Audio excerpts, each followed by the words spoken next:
Okay, so for the past couple of months, you've been hearing about my path to priesthood, and I thought it would be interesting to include in this journey, because my journey is not a solo journey, it is with companions. And so I've got two fellow ordinands, two guys who are also going to be ordained on June 11th, but from the Missouri province. We got Drew Kirschman and Paul Vu to kind of talk about their journey very quickly in terms of their path to priesthood.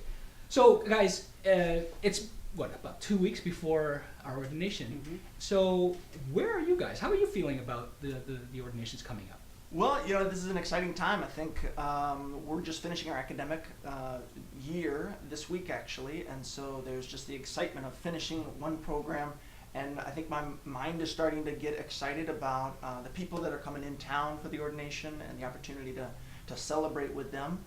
This has been, as we all know, a 10, 11-year process, and because of that, there's just a lot of excitement and anticipation. A time to be with people and to celebrate all the relationships that have brought me to this point.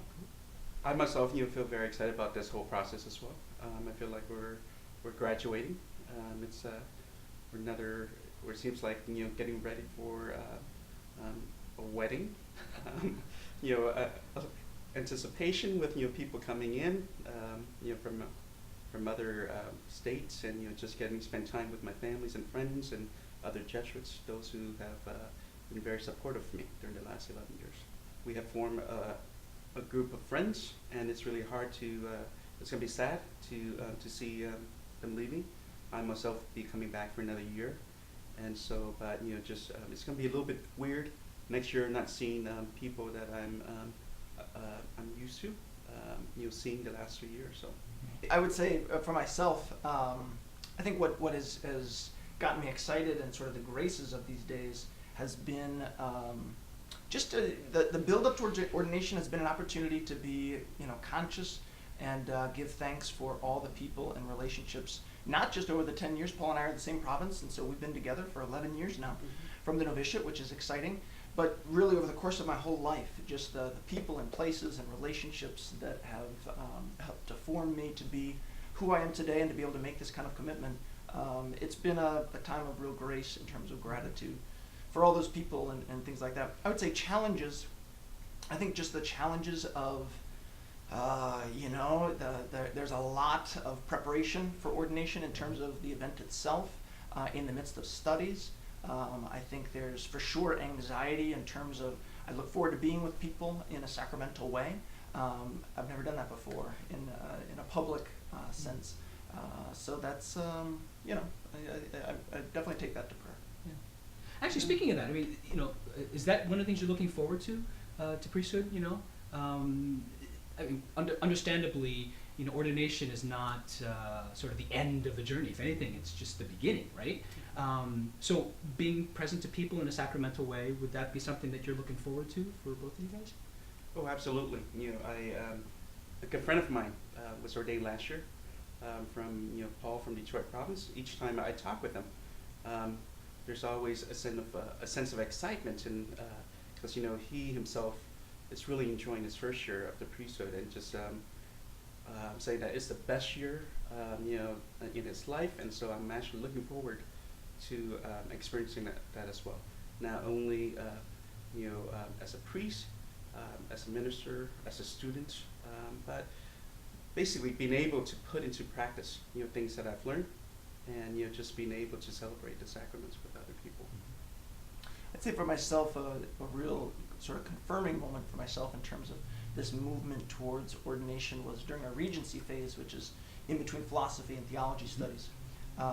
During that time, I had the opportunity to work in El Salvador, and I'd work at a parish in the city, and would be in conversations with folks and would accompany them in their desire for reconciliation, and their desire for communion, their desire for to recognize a commitment that they want to make to the community, to another person. And what was so clear to me through that was the encounter with people who were desiring to be sacramental, to sacramentalize their experiences, and I felt like I could accompany them through that. But there was a point in which I had to hand them over to the church in a sense to sacramentalize that in an official kind of way.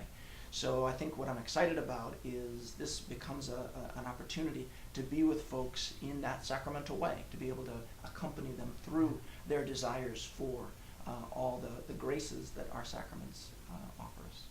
You know, this video has been primarily directed at people who are considering a life of priesthood, a religious life, people who are discerning, perhaps, a vocation.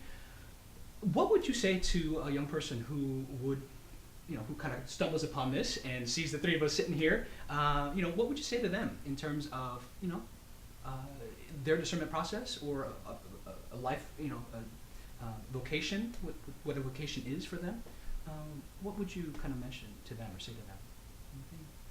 Yeah, I mean, the only thing that I would offer to that is, I think, if we take time to reflect on what's going on in our world, it points to, I think, an urgency on the part of our church to be engaged in what's happening, and the need for, and I would say even more so, the desire that people have to be able to participate in God's grace and God's movement in the world. Priesthood is a way to do that, and so I'd encourage anybody who feels drawn to engage the world in that way to take it to prayer and consider it. I guess for myself, it's been over 11 years ago when I first responded to the call. It's something that been thinking much about, and yet now after 11 years, I feel like I'm reaffirming that vocation, that calling. There's been a lot of consolation as well as challenges during the past 11 years. However, I think that it's been a time of growth for me, a time of learning who I am, as well as learning more about the church and those I've been working with, and just the opportunity of being able to explore the world and meeting people that I probably wouldn't have the chance to do so had I not been a Jesuit. So. Well, guys, thanks a lot for journeying with me, and it's been hopefully a pleasant journey for you guys as well. As I've mentioned in previous tapings, this is not a solo journey, and so it's been a real grace to be walking and journeying with you guys, and hopefully we'll do more stuff together in the future. So thanks for watching, and hopefully we'll see you guys soon